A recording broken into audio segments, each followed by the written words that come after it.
No. Go right ahead, Chris. Thank you, Chairman Carper, Ranking Member Capito. Thank you both for remembering Senator Inhofe. Thank both of you for being great neighbors of Maryland, literally. Delaware to the east, West Virginia to our west. And thank you not only for being good geographic neighbors, but being good neighbors in spirit and working together. As Senator Cardin indicated, that we have a tradition in the country of considering every state a neighbor, whether or not they're geographically connected. I want to thank Senator Ricketts for being here and other members of the committee.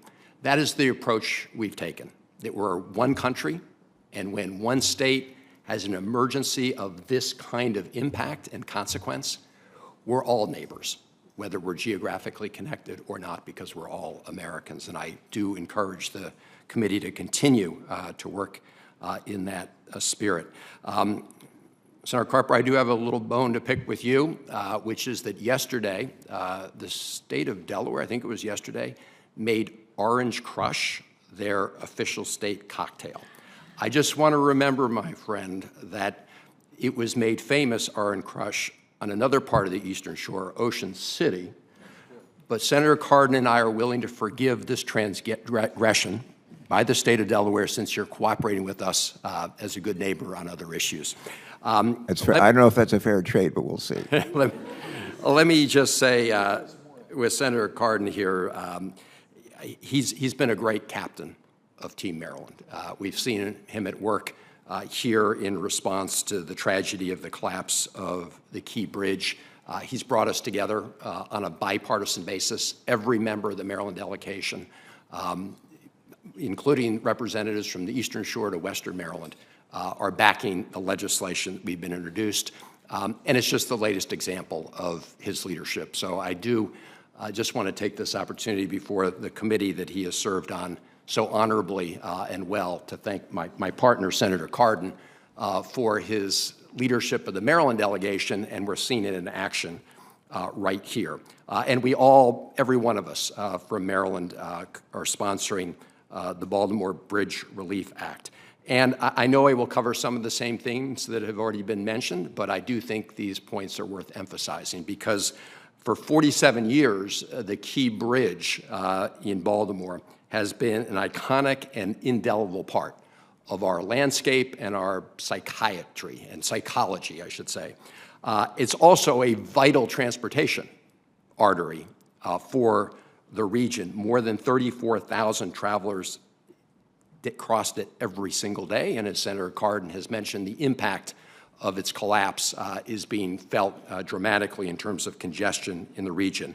As the country has learned, it was also the gateway to the port of Baltimore, which welcomes 1,800 ships every day and and generates tens of thousands of jobs. I think the country learned that it is the busiest port in America for automobiles, light trucks, farm and construction machinery, imported forest products, aluminum, and sugar. $70 billion of economic activity per year. So its collapse shook the world. It was a tragedy for our country, and first and foremost, it was a human tragedy. We did lose those 6 individuals, 6 souls that day, who were working the overnight shift on Key Bridge. They each had loved ones who depended upon them. 4 of them were fathers, and we've been working ever since to support those families, and we want to thank the committee and the country, and of course, in our state, all those who are working to do that. And then, as you mentioned, Senator Capito and Senator Carper, huge chunks of debris went into the channel, blocking the ships, putting 8,000 people out of work temporarily, impacting and harming small businesses and others who depend for their economic livelihood on the port of Baltimore. And it deprived the region of that key transportation link, and this is why we're so urgently seeking support for the new bridge. What we have seen is that as the bridge fell apart, we came together as a delegation and a country. I, too, want to thank all those who were recognized earlier, from the first responders who helped save additional lives, to the unified command that quickly came together, both the federal officials and the state officials. President Biden did reach out personally to myself and Senator Cardin and the governor, Governor Moore, and others, and quickly ordered the federal government to use all parts of our power to support the Baltimore and Maryland in this hour of need. I do also want to mention specifically the folks at the Army Corps. General Spellman, thank you for your efforts in terms of clearing the channel in such fast time. And Colonel Esty Pinchason has been mentioned. I also want to thank her. She's retiring from this particular spot, going on to another one, but I want to recognize her efforts as well. Secretary Wiedefeld is here, and he's been working very closely with Secretary Buttigieg, and I want to thank them.